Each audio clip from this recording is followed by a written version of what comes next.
అందరికీ నమస్కారం, శుభోదయం. వెల్కమ్ టు ప్రాఫిట్ మష్వాళ్ళ 4th ఏప్రిల్ ఫ్రైడే. ఈ వీకెండ్ రోజున ఇంటర్నేషనల్ మార్కెట్స్లో పర్ఫార్మెన్స్ ఏ విధంగా ఉంది, మన మార్కెట్స్ మీద ఎలాంటి ఇంపాక్ట్ ఉండే అవకాశం ఉంది చూద్దాం. అమెరికన్ మార్కెట్స్లో భారీ ఎత్తున పతనం మనం చూస్తున్నాం. సో కోవిడ్ తర్వాత 2020 తర్వాత ఇంతటి బిగ్గెస్ట్ ఫాల్ అనేది మళ్ళీ అమెరికన్ మార్కెట్స్లో నిన్నే కనిపించింది. ఇండెక్స్ ఏకంగా 6%, 6% నాస్డాక్ పడిపోవడం అనేది ఒక చారిత్రకమైన పతనాల్లో ఇది కూడా ఒకటి చేరుతుంది. S&P 500 ఏకంగా 5% మేర, డౌ జోన్స్ కూడా దాదాపు 4% మేర నష్టాలని నిన్న చవి చూసాయి. ప్రపంచంలో ఉన్న అన్ని దేశాలతో దాదాపు 180 దేశాలతో టారిఫ్స్ విధించి ఒక చిన్నపాటి వాణిజ్య యుద్ధాన్ని ప్రకటించిన Donald Trump effect American markets ఎక్కువ తీసుకున్నాయి. వాస్తవానికి $1 ట్రిలియన్ వరకు ఆయన ఈ టారిఫ్స్ విధింపు ద్వారా వెనకేసుకోవాలని లేదా ఈ $1 ట్రిలియన్ వరకు ఆదా చేసుకోవాలని అనుకున్నప్పటికీ దాని ఎఫెక్ట్ దాదాపు $2.5 ట్రిలియన్ వరకు ఒక్కరోజే సంపద ఆవిరైపోవడం కూడా ఇక్కడ మనం చూస్తున్నాం. టెక్నాలజీ రిలేటెడ్ స్టాక్స్లో భారీ ఎత్తున పతనం అయితే మనకు కనిపించింది. Majority of the tech related stocks అన్నిట్లో కూడా సెల్లింగ్ మనం చూసాం. కాకపోతే ఏషియన్ మార్కెట్స్లో అండ్ ఈవెన్ డౌ ఫ్యూచర్స్లో కూడా కొద్దిగా వీక్నెస్ స్టిల్ ఇంకా ఆ వీక్నెస్ అయితే ఉంది. ఏషియన్ మార్కెట్స్లో Nikkei as of now 3% down, Hong Kong almost 1.5% down, Shanghai మాత్రం కేవలం 0.5% మేర నష్టాలతో మాత్రమే కొనసాగుతుంది. అంటే తీవ్రమైన ఎఫెక్ట్ మన పక్కన ఉన్న ఏషియన్ కంట్రీస్లో తీవ్రమైన ఎఫెక్ట్ ఉన్న షాంఘై కూడా పెద్దగా ఏం చెల్లించట్లేదు. నిన్న అయినా సరే, ఈరోజైనా సరే మన మార్కెట్స్లో కూడా నిన్న ఏమి అంత పెద్ద షాక్ని అయితే తీసుకోలేదు. మెజారిటీ ఆఫ్ ది షాక్ని ఆ మనకున్న కుషన్తో తీసుకున్నాయి, అబ్జర్వ్ చేయగలిగాయి. బట్ ఎంతకాలం పాటు అబ్జర్వ్ చేయగలదు అన్నది కూడా ఇక్కడ మనం చూడాల్సిన అవసరం అయితే ఉంది. క్రిప్టో కరెన్సీల్లో కూడా వీక్నెస్, దాదాపు $81,000 స్థాయికి బిట్కాయిన్ పతనం అవ్వటము. గోల్డ్ కొద్దిగా స్టిల్ ఇంకా $3,130 పైన స్థిరంగా ట్రేడ్ అవుతూ వస్తుంది. అండ్ బ్రెంట్ క్రూడ్ 6-7% మేర పతనం అవ్వడం మన ఎకానమీకి బెనిఫిట్ అవుతుంది, అడ్వాంటేజ్ అవుతుంది. $70 బిలో మనకు బ్రెంట్ ట్రేడ్ అవుతుంది. $74-75 వరకు వెళ్ళిన బ్రెంట్ క్రూడ్ ఇక్కడ కొద్ది గొప్ప దక్కడం అనేది మనలాంటి ఎకానమీస్కి ఒక పాజిటివ్ అంశంగా ఇక్కడ మనం చూడాలి. యూ టేక్ యూరోపియన్ మార్కెట్స్, అన్ని యూరోపియన్ మార్కెట్స్ కూడా నష్టాలనే ముగిసాయి. ఇలా చాలా ఫ్యాక్టర్స్ అన్నీ కూడా దీన్ని ఏ స్థాయిలో అమెరికాని ముందుకు తీసుకెళ్తాయా లేకుంటే రెసెషన్ వైపు నడిపిస్తాయా అన్నది స్టిల్ ఇప్పటికిప్పుడు చెప్పడం కష్టమవుతుంది. కానీ బట్ యాజ్ ఆఫ్ నో అయితే ఈ షాక్ని డైజెస్ట్ చేసుకోవడానికి దేశాలన్నిటికీ కూడా కొద్దిగా టైం అయితే పడుతుంది. కొన్ని దేశాలు రిటాలియేటరీ చర్యల్లో భాగంగా తిరిగి టారిఫ్స్ విధించవచ్చు.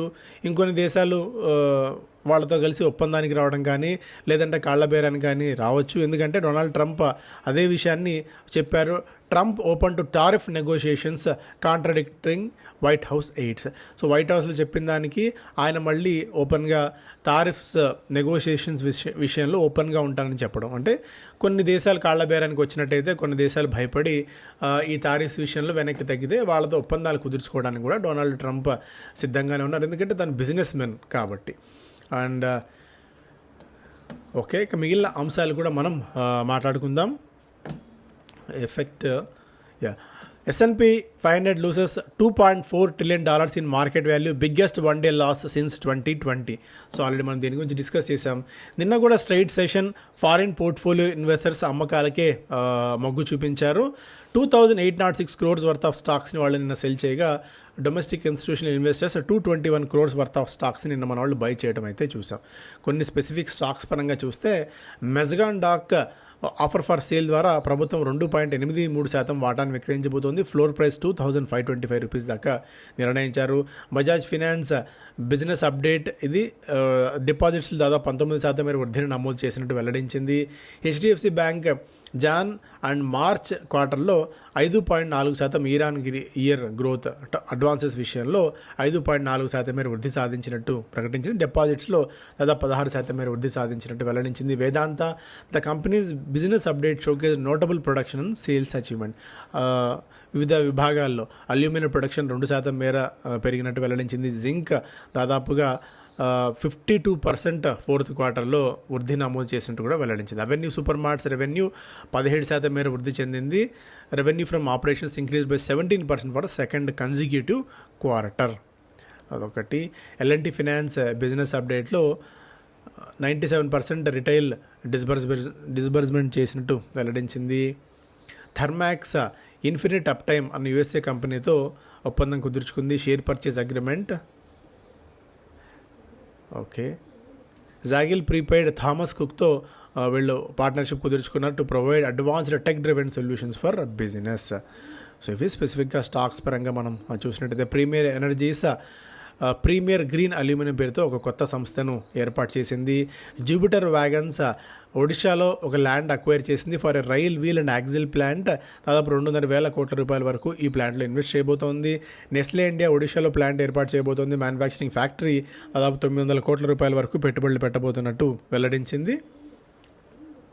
మేజర్గా HG infra transfer 26% of partial stake from its units to Stockwell solar services. ఇంకా ఇవన్నీ కూడా చిన్న కార్పొరేట్ న్యూస్లుగా మనం చూడవచ్చు. స్టాక్స్ న్యూస్ పరంగా ఇంకా ఏమైనా ఉన్నాయేమో చూస్తే మెజగాన్ ఇంతకుముందు మాట్లాడుకున్నట్టు 4.83% వాటా విక్రయించబోతుంది ప్రభుత్వం. ఏప్రిల్ 4 నుంచి 7 మధ్య ఇవి ఎక్స్చేంజ్లో సెల్లింగ్ అయితే ఉంటాయి. ఇవన్నీ ఆల్రెడీ మనం డిస్కస్ చేసిన స్టాక్సే. అండ్ ఇక్కడ ఇంతకుముందే చెప్పుకున్నట్టు కెనడా 25% వరకు రిటాలియేటరీ టారిఫ్స్లో భాగంగా స్లాబ్ చేయబోతోంది on US cars spare supply chains after Trump's trade war. So US నుంచి దిగుమతి కార్ల మీద 25% పన్ను విధించబోతున్నట్టు, అదనపు సుంకాలు విధించబోతున్నట్టు కెనడా కూడా ప్రకటించింది. ఇప్పుడు మీ దేశంలో నుంచి మా దేశంలోకి వస్తువులు వచ్చినప్పుడు పన్ను విధిస్తామంటే మీ దేశంలో నుంచి మళ్ళీ మా దేశంలోకి వస్తున్నప్పుడు ఇంపాక్ట్ అదే స్థాయిలో ఉంటుందన్నది ఈ రిటాలియేటరీ చర్యల్లో భాగంగా వివిధ దేశాలు తీసుకునే చర్యలు. అయితే కెనడా లాంటి దేశాలు దుందుడుగా వ్యవహరించచ్చేమో కానీ మనం అంతా ఈజీగా చేసే పని అయితే కాదు. ఇక స్టాక్స్ పరంగా చూస్తేనేమో IndusInd bank has hired KPMG and EY for a few months in early 2024 to assist internal teams with a review of it's treasury policies, procedures and accounting process. ఎందుకంటే ఫారెక్స్ డెరివేటివ్స్లో వీళ్ళు దాదాపు 203,000 కోట్ల రూపాయల వరకు ఎఫెక్ట్ కనపడటం. ఇక పెద్దవాళ్ళని కూడా తీసుకొని ఓవరాల్గా ఎలా ఉంది, ఇంతకు బ్యాంకింగ్ వాళ్ళ సిస్టమ్ ఎలా ఉంది అండ్ ట్రెజరీ రివ్యూని కానీ లేకుంటే ఓవరాల్గా బ్యాంకింగ్ ప్రొసీజర్స్ని కానీ అవన్నీ కూడా చెక్ చేయబోతున్నారు. దీంతో కొద్ది గొప్ప ఒక అసలు పిక్చర్ తెలిసే అవకాశం ఉంది, అసలు ఇండస్ఇండ్ బ్యాంక్లో ఏ స్థాయిలో ఇంపాక్ట్ అయితే ఉంది అన్నట్టుగా కూడా. ఎకనామిక్ టైమ్స్లో ట్రంప్ తారిఫ్స్ ట్రిగ్గర్ ట్రెమ్మర్స్, ఇది స్టాక్స్ పరంగా లైక్ S&P 500 కానీ నాస్డాక్ కానీ, తర్వాత స్టాక్స్ పరంగా నైకీ దాదాపు 12-13%, యాపిల్ 10%, అమెజాన్ 9% ఏ స్థాయిలో పతనం అయ్యాయి నిన్నటి ఎఫెక్ట్ కారణంగా అని చెప్పి. And 27% reciprocal tariffs on India less than that on many Asian peers. మనకు కొద్ది గొప్ప ఏంటంటే చైనా, వియత్నాం లాంటి ఎఫెక్ట్తో పోలిస్తే మనకు ఇది ఎఫెక్ట్ తక్కువగానే చెప్పుకోవచ్చు. ఓవరాల్గా వివిధ బ్రోకింగ్ కంపెనీస్ అంచనా ప్రకారం, వివిధ రీసెర్చ్ కంపెనీస్ అంచనాల ప్రకారం జీడిపి మీద 30 నుంచి 60 బేసిస్ పాయింట్ల మీద ఇంపాక్ట్ ఉండవచ్చు, అంటే ఒక 60% వరకు ఇంపాక్ట్ ఉండవచ్చు అనేది కూడా ఒక అంచనాగా అయితే చూస్తున్నారు. బట్ ఏది ఏంటంటే ఇమ్మీడియట్గా ఒక డెసిషన్ ఇది ఖచ్చితంగా ఇలా జరుగుతుంది, ఇలా జరిగే అవకాశం ఉందన్నది అయితే చెప్పడం కష్టం. ఎందుకంటే దీన్ని డైజెస్ట్ చేసుకోవడానికి దేశాలకు, కంపెనీలకి, మార్కెట్లకి అన్నిటికీ టైం పడుతుంది. కాబట్టి ఒక క్లారిటీ మనకు టైం పడుతుంది రావడానికి, దీని ఎఫెక్ట్ ఎట్లా ఉంటుంది అని చెప్పేది. What the impact for a tariffed India?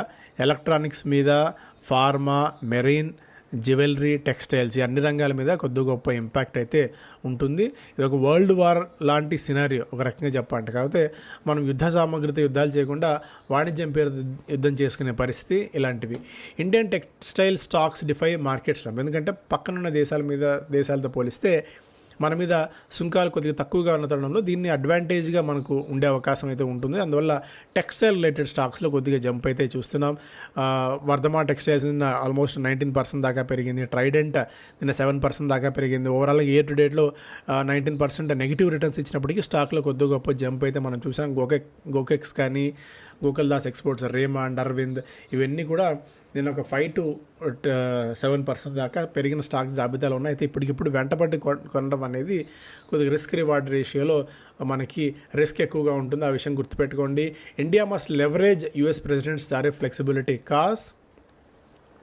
So మన వాళ్ళు కూడా చాలా స్ట్రాంగ్గానే దీని గురించి వర్కౌట్ చేస్తున్నారు. త్వరలోనే ఒక పరిష్కార మార్గాన్ని యూఎస్తో నేరుగా మనం మాట్లాడుకునే అవకాశాలు ఉంటాయి. ఎందుకంటే ఎంత చెప్పినప్పుడు కూడా ఇండియా మీద అంత హార్ష్ చర్యల్ని డొనాల్డ్ ట్రంప్ అయితే ఏమీ చేయలేదు. Tariff Nama loose some gain some. So ఎందుకంటే ఈ టారిఫ్ వార్లో కొన్ని సెక్టార్స్కి పాజిటివ్ అవుతుంది, కొన్ని సెక్టార్స్కి నెగిటివ్ అవుతుంది. ఎస్పెషల్లీ ఆటోమొబైల్ యాన్సిలరీస్ వాటిలో కొద్దిగా ఇంపాక్ట్ ఉండే ఛాన్సెస్ అయితే ఉంది. ఎందుకంటే టాటా మోటార్స్ లాంటి కంపెనీస్ జాగ్వర్ ల్యాండ్ రోవర్ని మనం వాళ్ళ దేశానికి ఎగుమతి చేస్తాం. అవి కొన్ని ఇక్కడ అలాగే కొన్ని యూకేలో తయారవుతాయి కాబట్టి దాని ఇంపాక్ట్ అయితే ఉంటుంది.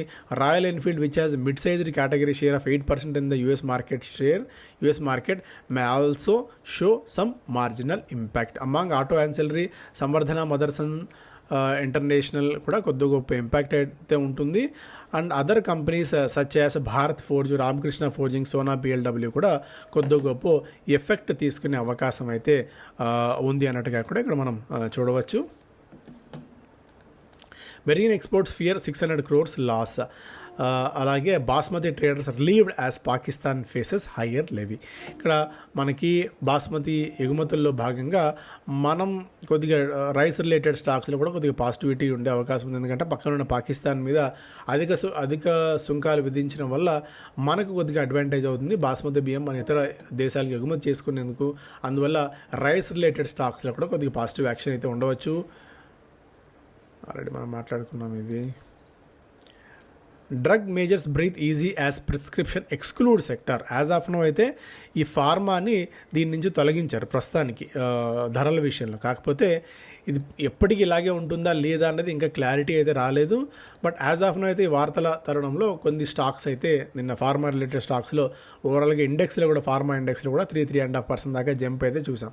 బట్ ప్రస్తుతానికి ఇది తాత్కాలికమే అని majority of the broking companies అంచనా. ఎందుకంటే ఒక్క సెక్టార్ని పూర్తి స్థాయిలో వదిలేదు. దీని మీద కూడా ఫార్మా మీద కూడా ఆయన గతంలో అనేక సందర్భాల్లో మాట్లాడారు. కాబట్టి నిన్న స్టాక్స్లో పెరిగిన వాటిల్లో గ్లాండ్ ఫార్మా లాంటివి కొద్దిగా జంప్ అయితే తీసుకున్నాయి.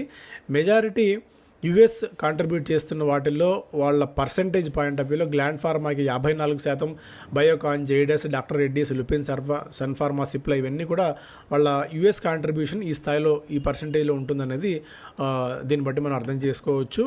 అయితే ఇమ్మీడియట్గా జంపిన్ అయ్యి ఈ స్టాక్స్ వెంటబడడం అయితే కరెక్ట్ కాదన్న సంగతి అయితే గుర్తుపెట్టుకోండి. IT stocks stumble as outlook turns hazy. Once కనుక రెసెషన్ కనుక హిట్ అయితే ఇలాంటి ఈ దుందుడుకు చర్యల నేపథ్యంలో ఐటీ స్టాక్స్ ఫస్ట్ హిట్ తీసుకునే అవకాశం ఉంటుంది. ఓవర్గా నిఫ్టీ ఐటీ ఇండెక్స్ కూడా దాదాపు 4.2% మేర నష్టపోవడం చూసాం. పెర్సిస్టెంట్ 10% మేర, కోఫోర్జ్ 8%, ఇక టీసీఎస్, ఇన్ఫోసిస్, విప్రో, ఎంఫోసిస్, ఎల్ఎన్టీ, మైంట్రీ, హెచ్ఏ లాంటి స్టాక్స్లో కూడా 3-5% మేర వీక్నెస్ అయితే మనం చూసాం. But still wait and watch మోడ్లో ఉండడం మంచిది. భారీ ఎత్తున డెసిషన్స్ తీసుకునేందుకు this may not be the right time అని చెప్పి మనం పదే చెప్తూనే ఉన్నాం. బిజినెస్ స్టాండర్డ్ ఫస్ట్ పేజ్లో mixed bag for India as Trump unleashes tariff war. ఇవన్నీ కూడా ఆల్రెడీ మనం చూసినవే, చదివినవే నిన్నంతా. ఎందుకంటే మొన్న రాత్రి వచ్చింది కాబట్టి. Indian equities observe tariff shock better than peers. ఇతర దేశాలతో పోలిస్తే మన మార్కెట్ భారీగా పతనం అవుతాయని అనుకున్నాం కానీ బట్ అంతటి ఎఫెక్ట్ అయితే ఏం కనిపించలేదు. దాదాపుగా షాక్ని అబ్జర్వ్ అయితే చేసుకున్నాయి మనం. ఈ షాక్ అబ్జర్వింగ్ అనేది ఎంత కాలం పాటు ఉంటుందన్నది కూడా ఇక్కడ మనం చూడాలి. ఫార్మాకి కొద్ది గొప్ప పాజిటివ్ ఇప్పుడున్న మార్కెట్ కండిషన్స్ ప్రకారం ఆయన ఎలాంటి ప్రకటన చేయలేదు కాబట్టి. ఇప్కా ల్యాబ్స్, లుపిన్, నాట్కో అయితే స్టాక్స్ పెరిగాయి. టెక్స్టైల్ కూడా పాజిటివ్, ఎందుకంటే ఇతర దేశాల మీద ఎక్కువ పనులు ఉన్నాయి, మన మీద తక్కువ పనులు ఉన్నాయి. పక్కనున్న బంగ్లాదేశ్ కానీ వియత్నాం కానీ దాని మీద ఎఫెక్ట్ ఎక్కువ ఉంది. బంగ్లాదేశ్లో ముందే అంతంత మాత్రంగా ఉంది పరిస్థితి. ఇవన్నీ పరోక్షంగా మన టెక్స్టైల్ ఇండస్ట్రీకి పాజిటివ్ అవుతాయి కాబట్టి ఈ స్టాక్స్లో అయితే జంప్ చూసాం. ఐటీకి యాజ్ ఆఫ్ నో నెగిటివ్ ఉంది, అందువల్ల స్టాక్స్లో రియాక్ట్ అయ్యాయి. ఆటోమోటివ్ నెగిటివ్ ఉంది యాజ్ ఆఫ్ నో, మనం కూడా చూసాం అది. కెమికల్కి కూడా కొద్ది గొప్ప పాజిటివ్ ఉండే అవకాశాలు ఉన్నాయి. బట్ సంహౌ దీనిగా అర్థం చేసుకోవడానికి టైం పట్టింది కాబట్టి స్టాక్స్లో అయితే కొద్ది వీక్నెస్ అయితే మనం చూసాం. Short term painkiller pharma inc gets a breather from US tariffs. ఇంతకుముందు మాట్లాడుకున్నట్టు ఆ షార్ట్ టర్మ్లో ఒక చిన్న పెయిన్ కిల్లర్ లాంటిదే. But tariff worries raw material cost still ail sector. ఇది ఫార్మా విషయంలో వచ్చినట్టయితే. నిన్న పూనావాలా ఫిన్కార్ప్ ఏఈఎం దాదాపు 42% మేర పెరిగింది అసెట్స్ అండర్ మేనేజ్మెంట్. దీంతో స్టాక్లో ఒక 4% మేర జంప్ అయితే మనం చూసాం. యాక్మే సోలార్ హోల్డింగ్స్ రీఫైనాన్సింగ్ ఫెసిలిటీని గెలుచుకుంది దాదాపు 2,500 కోట్ల రూపాయలకు సంబంధించి. దీంతో స్టాక్లో ఒక 5% మేర జంప్ చూసాం. యుఎస్ ఎఫ్డీఏ నుంచి అప్రూవల్ పొందింది అసిటామినోఫెన్ ఇంజెక్షన్కి. బట్ అది కాకుండా మేజర్గా ఆ తారిఫ్స్ విషయంలో ఊరట అనేది గ్లాండ్ ఫార్మాకి కొద్దిగా కలిసి వచ్చిన అంశం. సో ఇవి ప్రధానమైన వార్తలు. ఇక తిరుపతిలో మాస్టర్ క్లాస్ సంబంధించి మనం పదే చెప్తూనే ఉన్నాం. ఇక 9 రోజుల గడువు ఉంది. రిజిస్ట్రేషన్స్ వేగంగా పూర్తవుతున్నాయి. సాధ్యమైన త్వరగా రిజిస్ట్రేషన్ ప్రక్రియ మీరు పూర్తి చేసుకుంటే మాకు కూడా ఎలాంటి ఇబ్బంది లేకుండా మీకు ఏర్పాటు చేసేందుకు అవకాశం ఉంటుంది. ఇప్పుడున్న మార్కెట్ కండిషన్స్లో ఎలా సేల్ అవ్వాలన్న అంశాలన్నీ కూడా మనం మాట్లాడుకుందాం ఈ వర్క్షాప్లో. Thank you so much. Stocks recommendations ను మించిన సబ్జెక్ట్ ప్రాఫిట్ మాస్టర్ కాన్ఫరెన్స్ లోనే సాధ్యం. ఐఐటీలో కూడా దొరకని ప్రాక్టికల్ అనాలిసిస్, ఎక్స్పీరియన్షియల్ లెర్నింగ్ తో బిజినెస్ కిటుకులు తెలుసుకోండి. బెస్ట్ బిజినెస్ లను ఎర్లీ స్టేజ్ లోనే గుర్తించండి. సెక్టార్లు, కంపెనీలు, బ్యాలెన్స్ షీట్ల లోగుట్టు అర్థం చేసుకోండి. మార్కెట్ మాయాజాలంలో పడి కొట్టుకుపోకుండా ఇన్వెస్టర్లకు అర్థం చేయించే ప్రయత్నం. తిరుపతి వేదికగా profit master team analyst Seshu master class April 13వ తేదీ ఆదివారం హోటల్ వివాహ భోజనంబులో.